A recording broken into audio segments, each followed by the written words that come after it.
In ancient times, long before desert sands swallowed the empire, a mighty champion of Shurima was brought before the sun disk to become the avatar for a now forgotten celestial ideal. Remade as one of the Ascended, his wings were the golden light of dawn, and his armor sparkled like a constellation of hope from beyond the great veil. Aatrox was his name. He was at the vanguard of every noble conflict. So true and just was his conduct that other god warriors would always gather at his side, and 10,000 mortals of Shurima marched behind him. When Setaka, the Ascended Warrior Queen, called for his help against the rebellion of Ikathia, Aatrox answered without hesitation. Overwhelmed by the massive military forces, Ikathia chose to open the Void Rift as its last resort. Rather, the palace faced the worst end, engulfed entirely by emptiness. Sealed pups upon their birth consume anything visible, relentlessly advancing northward. The war between Shurima and the Void began. But no one predicted the extent of the horrors that the rebels would unleash. The Void quickly overwhelmed its Icathian masters and began the grinding annihilation of all life it encountered. After many years of desperate battle, Aatrox and his brethren finally halted the Void's perverse advance and seared the largest rifts shut. But the surviving Ascended, the self-described Sunborn, had been forever changed by what they had encountered. Though Shurima had triumphed, they all had lost something in their victory, even noble Aatrox. Centuries have passed since then. Aatrox and his fellow Ascended, now known as the Sunborn, found themselves without purpose or direction. Without a monarch to serve or a clear enemy to fight, internal strife erupted among the Ascended. Aatrox's desire for eternal battle clashed with the ideals of peace and restraint held by some of his brethren. As tensions escalated, conflicts turned into a full-fledged war among the Ascended. Mortals witnessing their destructive power labeled them the Darkin, a term filled with scorn and fear. Aatrox, once a beacon of hope, became a symbol of relentless warfare and chaos. The corruption of the Transcendence gradually revealed itself, above all, at the point where Aatrox made himself an overlord, incorporating into the world and raising an army.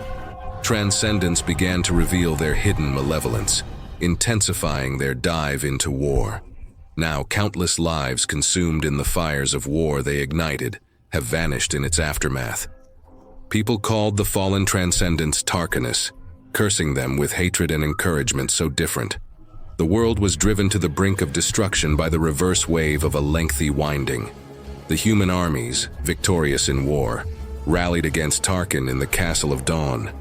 Maisha, hidden among them in human form, sowed chaos and division. The Targonians, aware of the threat posed by the Darkin, intervened to stop their rampage, using the heart of the dead Transcendent and the weapon of the ancient queen Setaka. The aspect of Twilight granted mortals the knowledge to imprison the Darkin, leading to Aatrox's capture within his own blade. Never fearing any foe, Aatrox and his armies were ready, and he realized only too late that they had been deceived. A force greater than 1,000 Deedsuns pulled him inside the sword he had carried into battle countless times, and forever bound his immortal essence to it. The weapon was a prison, sealing his consciousness in suffocating eternal darkness, robbing him even of the ability to die. For centuries, he strained against this hellish confinement, until some nameless mortal was foolish enough to try and wield the blade once more. Aatrox seized upon this opportunity, forcing his will and an imitation of his original form onto his bearer, though the process quickly drained all life from the new body. In the years that followed, Aatrox groomed many more hosts, men and women of exceptional vitality or fortitude. Though his grasp of such magics had been limited in life, he learned to take control of a mortal in the span of single breath, and in battle he discovered he could feast on his victims to build himself ever larger and stronger. Aatrox traveled the land, searching desperately, endlessly, for a way return to his previous ascended form. But the riddle of the blade proved unsolvable, and in time he realized he would never be free of it.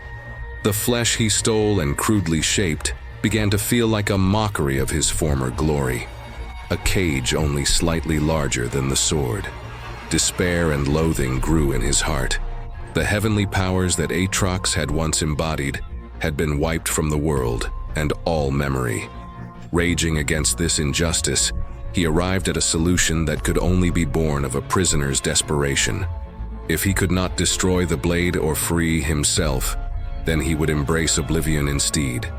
Now, Aatrox marches toward this merciless goal, bringing war and death wherever he goes.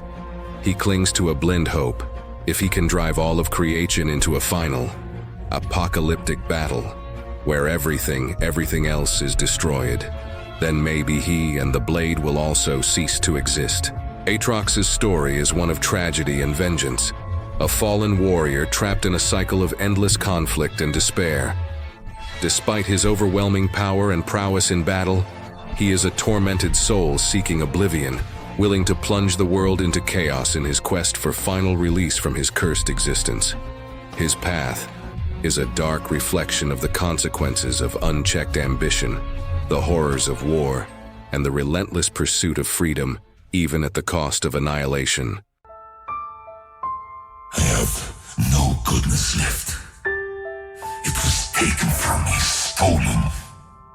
I am the nemesis of life. The heavens, where are they now?